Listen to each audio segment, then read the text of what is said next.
What's going on, guys? Spud here, and welcome to the first ever Lost Records Bloom and Rage video on the channel. Now, I didn't think I was ever going to do any Lost Records Bloom and Rage on the channel, but obviously I was really excited to play it, but it was so good that I've had to do a review and basically tell you guys to buy it as well, because it is very, very good.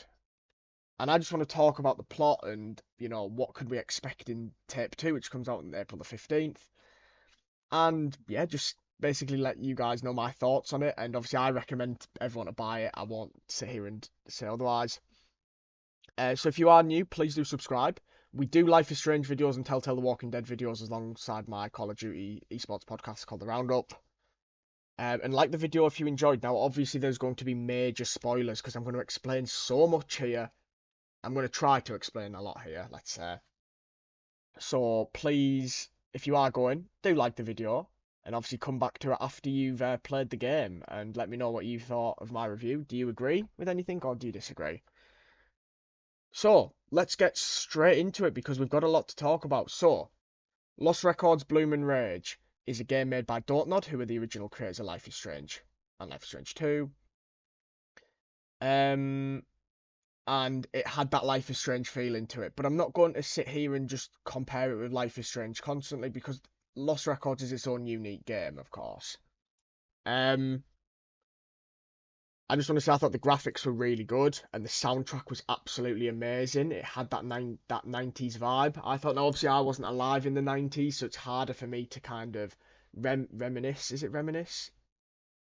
What the 90s was like, but yeah, I thought this was a really good game, and it has that Life is Strange feeling to it. Obviously, on the opening screen there, when it had like that shot of Arcadia Bay, and then obviously it changes, which it does in Life is Strange 1. The more you play it, so it's split into two parts. So you've got Tape 1, which is Bloom, which come out yesterday, sorry, and Tape 2, which is Rage, which comes out on April the 15th. Now, I actually was going to record this and upload it on Friday. I'm actually doing a double upload with the roundup because I want to get this out now whilst the hype's still there.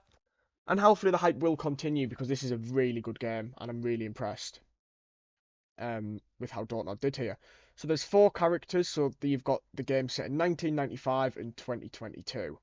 So you've got Swan here, who's the main character. So you play as her in both 95 and 2022. However, she's third person in 1995 for most of the game, and first person in 2022. So the first part of the game is her in 2022 in a rental car speaking to her mum about meeting her friends again that she met in the summer of 1995, even though they promised never to see each other again and speak about what happened. And that's obviously, you want to know what happened. Everyone wants to know what happened. So the other characters are Nora, Autumn, and Kat. So Nora and Autumn, you meet those two first because you're returning a rental because you're leaving Velvet Cove, which is the fictional town in Michigan. You're leaving there in the summer and you're going to Vancouver, so they're just returning a movie rental, and then they want to get an ice cream. Autumn's running the ice cream van, and you can either basically say, oh, it's fine, I'll come back another day, or make you an ice cream, which obviously they're trying to go to a movie trailer concert thing or something like that. I can't remember what it was. And basically your choices, it's not really that your choices have like consequences, really. It's just, in this game, it's more like building the relationship up with the three girls. So you can either help her out or not, and they both appreciate it if you do. But then you've got Kat. Now, Kat comes in because Swan is filming a balloon, and there's a woman there, and that woman sees her. She thinks she's been filmed, and she starts abusing Swan. And then her boyfriend, Corey, starts abusing Swan as well, taunting them. And that's where Kat comes in, basically, to stop it. So that's Dylan on the left, and that's Corey on the right. That's just their names. Um, and yeah, Corey and Dylan are not very nice people. They are basically seen as the antagonists in Tape 1 for the majority of it, of course.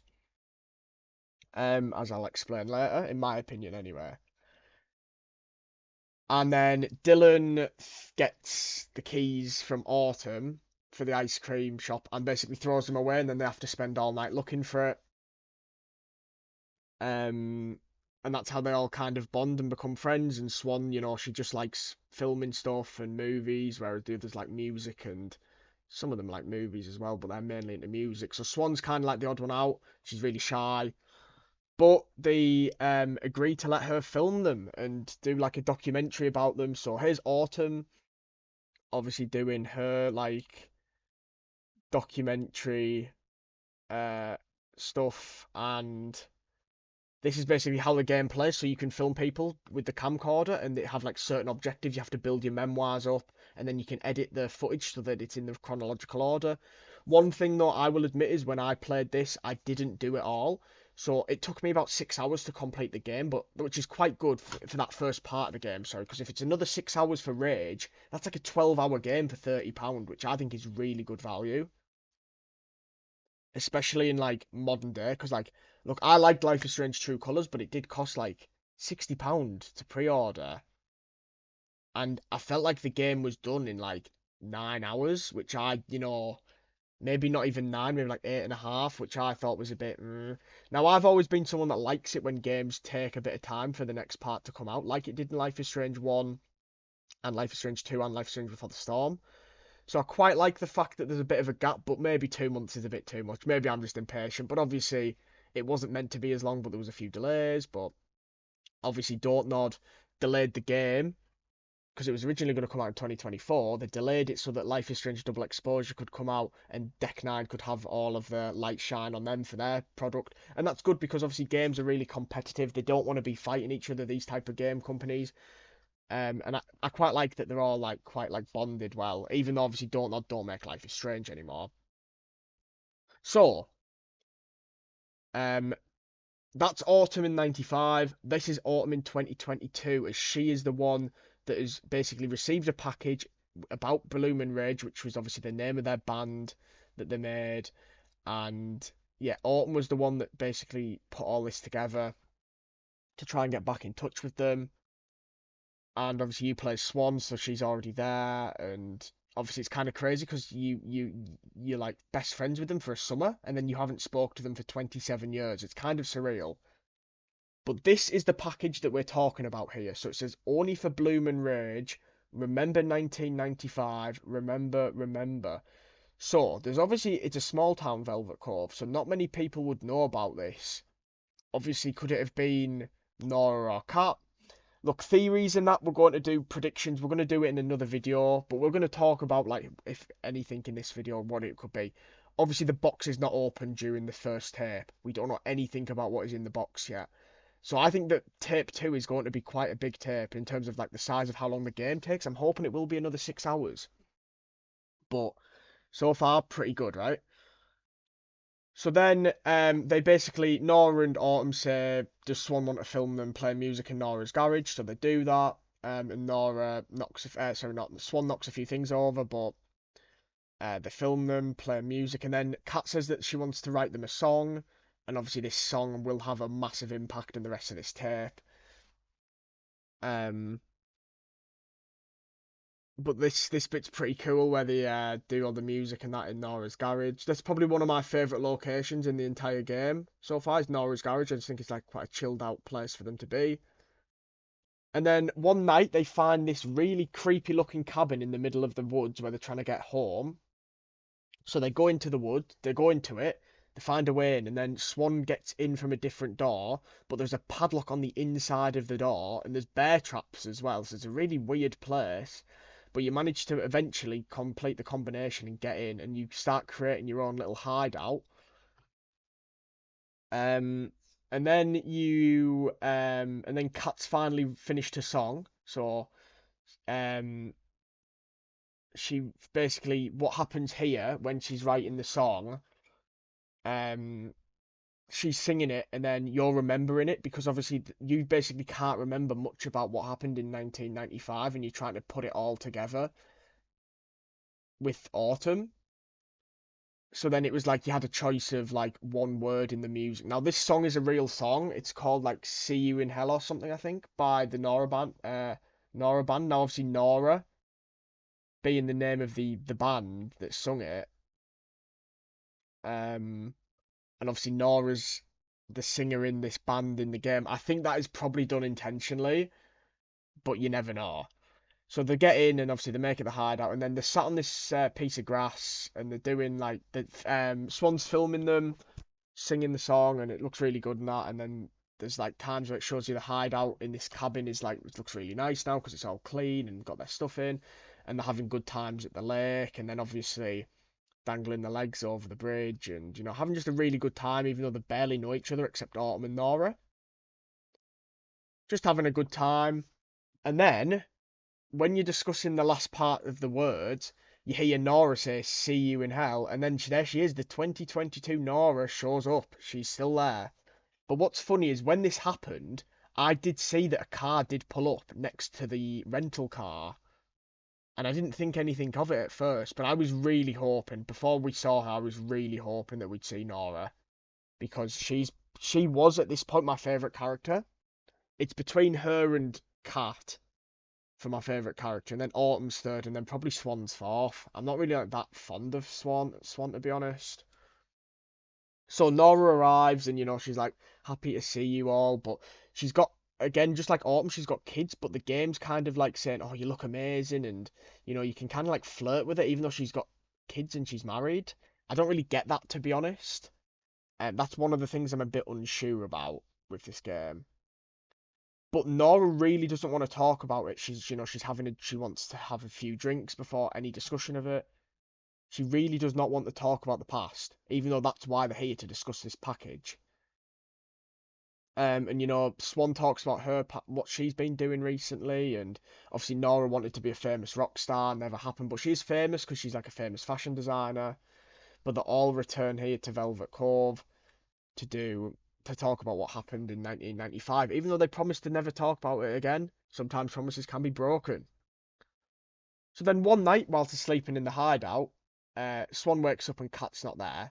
And then she comes out and there's all this like really weird lighting and these like purple neon moths. And this bit took me about half an hour to find. You try to find Kat and then you eventually find her standing next to a massive abyss which is purple, which is this abyss. Um, and they're basically they're shocked. They don't know what to say. And obviously, when they wrote the song and were singing the song, Kat and Nora did a blood pact, and obviously Swan could join in. However, Autumn didn't because she. This is what was good about this game is there's footage when you're playing in the 1995 mode, you can hear certain parts where Autumn, Nora, or Swan are talking about 2022. So Autumn's talking about the fact that she didn't want to do it at the time because her mum's brother, I think it was, died from HIV, and obviously in the 1990s, AIDS and HIV was a really big thing. I mean, it's still a big thing now, but people were talking about it and like people thought it was contagious and you could get it just by like breathing near someone that had HIV. And one of the things I really like about Dontnod is the fact that they talk a lot about like real life issues in their games. I've always liked Dontnod for that, even though you've got idiots online that'll say, "Oh, the game's woke" or whatever. I really like how Dontnod work their games. It's brilliant.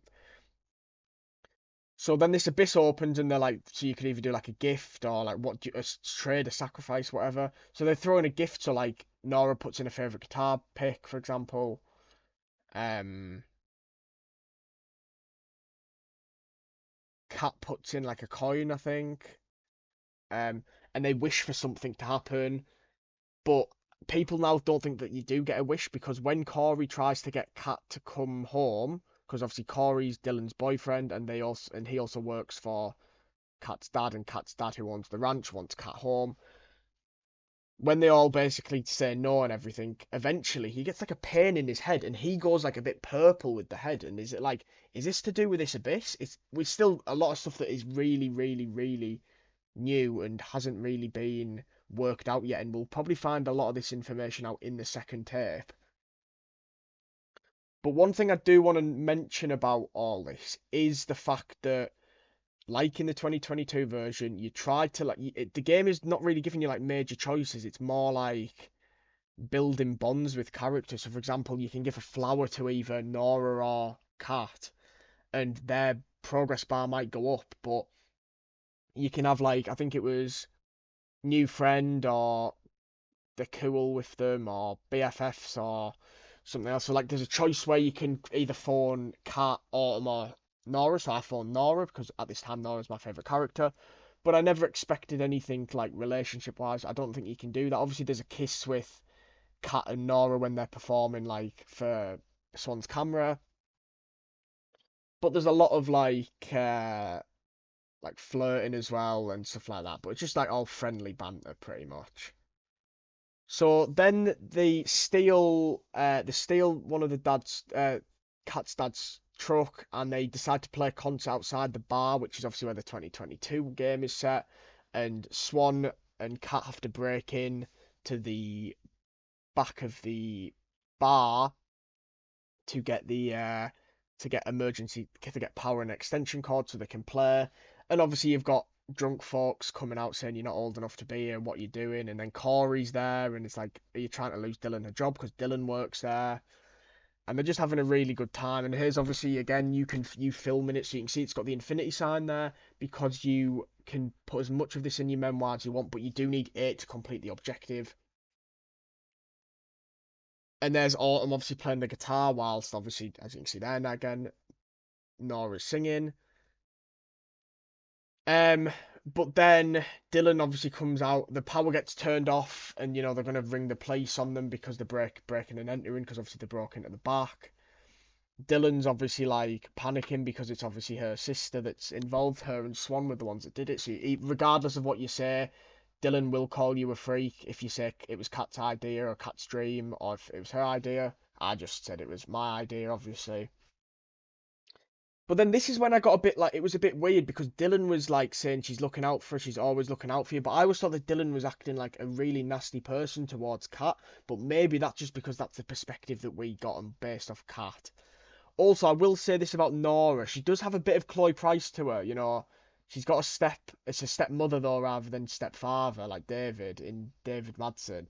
But she calls him a she calls her a step monster, and it did kind of remind me of like step douche. So I thought it was quite good. But then after all this, there's arguing. There is this drunk man calling Dylan a whore, and Corey's pushing him away, and he throws a glass towards Nora and Autumn, and it's like Nora and Autumn want to go. Swan's thinking, yeah, we need to go, but then Kat stands up on the truck and starts to scream, and it kind of has like a Rachel Amber resemblance, in my opinion, not fully though. Um, and she's like she starts shouting and then she starts screaming and screaming the song. Now, obviously, I've played, and yeah, like, do you know what I mean? Like, I've played this, and I'm thinking, yeah, is this power from this abyss or what? And then her nose starts to bleed, and this is where I start to think, oh my god, is this another like Max Caulfield moment? Because obviously, I've played Life is Strange 20 times, which is a lot. I know that, alright? You don't need to tell me that twice. I've played the game a lot. It's my favourite ever game. And you know what? I finished this game about 2 hours ago, and I want to play tape 1 again already. And this is what Don't Nod do. This is why Don't Nod are the best. Like, I'm I'm wanting to play it already again, and I've literally just finished it because it's so good. Uh, so her nose starts to bleed, and yeah, it's not looking good for her, is it?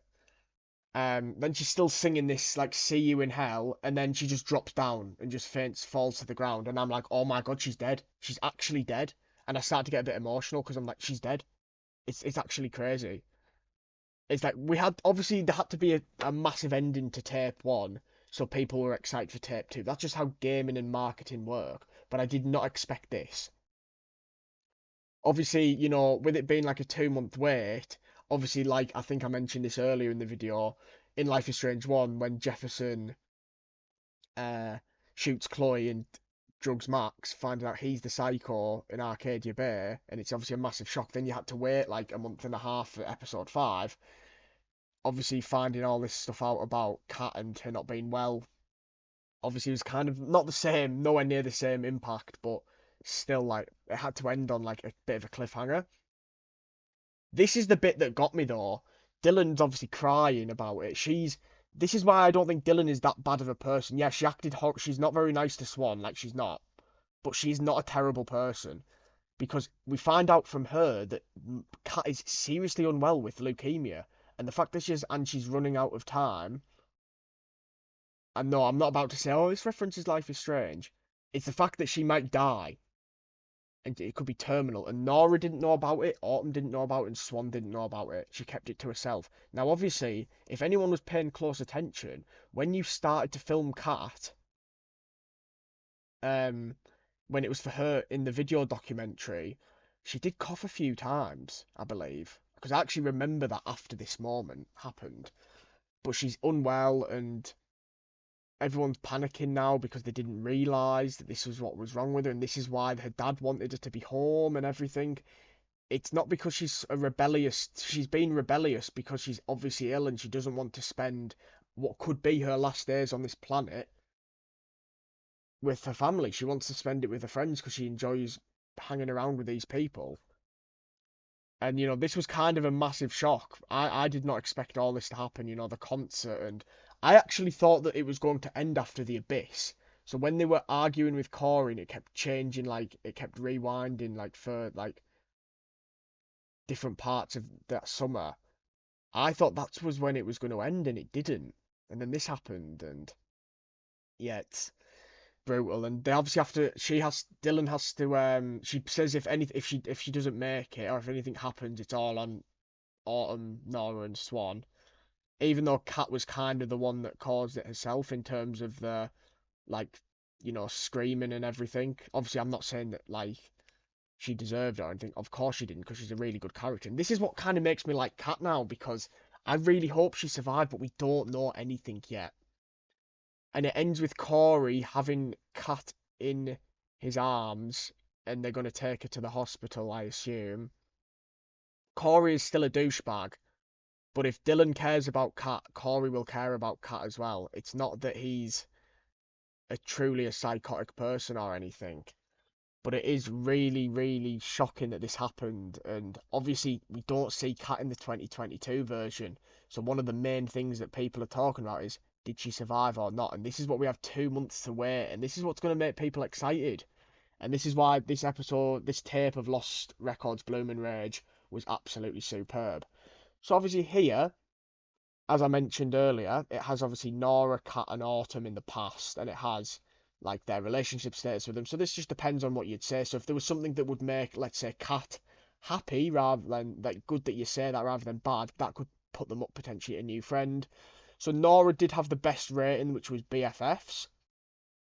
Kat actually had the worst rating, which I was a bit surprised about, and Autumn had new friend, which was the third best one, or the second worst one, however you want to see it. And then you've obviously got the present version, Nora, which is former friends, but she hasn't been in it for as long as Autumn, who is now reconnected, which is the best one. Funnily enough, I did check the global statistics when I did this, and I think it said Nora was 97% or 96% former friends. So obviously, because she's been really like quiet about that, she doesn't want to talk about the package or 1995. Did she have anything to do with a package? She might have. We don't know this sort of stuff yet, but hopefully we'll find it out. And then this is the last part. So once you've finished it and it says like to be continued, you're on this menu and obviously you can't continue because the new tape isn't out and it obviously has someone's legs there. People are saying that's Cat, but it could be Swan, I don't know. But if that is Cat, obviously is it saying that she didn't leave Velvet Cove whilst the others did because she didn't get a chance to, because she didn't make it. And that actually got me quite sad thinking about that, I'm not going to lie. And obviously you've got the sun there, sun rising or setting. Could be sunset actually. You don't know. It's either. So, a few things I want to talk about before we end, obviously. Um, is Kat alive? We don't know. Like, in this instance, yes, she'd be alive in this 95 thing, but she's obviously, as Dylan said, she's run out of time. Could the Abyss save her? Could she have been sacrificed to the Abyss to stop it? We just thought we'd have no idea. And that's what I like about this. We have no idea on what actually is going to happen next for Kat because there's no recollection of the Autumn, modern Nora, yeah, that's right, and modern Swan haven't said that she died, and they haven't said anything else. So it's all in the it's all to play for pretty much. We don't know what's going to happen. Did she send the package? Who else could have talked about the package about Bloom and Rage? It could have been Dylan. It could have been Corey. People are saying maybe the people in the bar are suspicious. That woman, Pam, I think she was called Pam. She could be suspicious. There's going to be a lot of stuff uncovered in April the 15th, and we're probably going to do a part 2 review, a tape 2 review as well. But yeah, like I said earlier, I've played Life is Strange 20 times, and I've loved it every single time. Even though I might just pick the same options and the same choices every time, I love it. I just love it. It's my favourite ever game series. And there has been times where I have finished the game and I've instantly wanted to play it again straight away. Like, and I've done that. I want to play this again already. This has been absolutely brilliant. And I'm going to give it a 9 out of 10 because I thought it was a bit slow maybe to start with. But yeah, I will be shocked if Tape 2 isn't better than this because I think Tape 2 has the potential to be absolutely mesmerising. So, my favourite character is in the entire game so far is probably, I'm going to go with Nora just ahead of Kat. My most hated character is definitely Corey. But that is the end of my Lost Records Bloom and Rage tape on review. So let's just brief it down. If you've got to the end of this video and you can't remember what I've said, I'm going to make this very brief for you. It's a very good tape. Tape 1 is very good. The first part of this game is magnificent. I'd give it a solid 9 out of 10. It's only £30 to buy. I 100% recommend you to buy it. The game is really good. It talks about a lot of like in real life issues. Obviously, it kind of gives me a bit of an aspect on the 1990s as well, because obviously I wasn't alive then. And the graphics are amazing, the soundtrack's amazing, and I just want to know what happens in Tape 2, but we have to wait and be patient. So, thank you so much for watching this. Obviously, it's a double upload. It's literally going to be out in about an hour. Like, it's kind of just get it out there. I'm probably going to do a few YouTube shorts on it as well. I might even bring back TikTok to talk about something like this because it was just so good. But let me know what you guys thought down below on Lost Records Bloom and Rage. Did you enjoy it? If you've played it, I did. I 100% recommend playing it. If you're not going to play it, at least watch someone do a playthrough of it because it's so good. Um, and yeah, solid 9 out of 10 for me. Obviously, Life is Strange is one of the only games that will ever get a 10 out of 10 because it's perfect. It is perfect. Right, thank you so much for watching. Have a great evening. Make sure to like the video and subscribe if you're new. And I'll see you next time. Bye for now.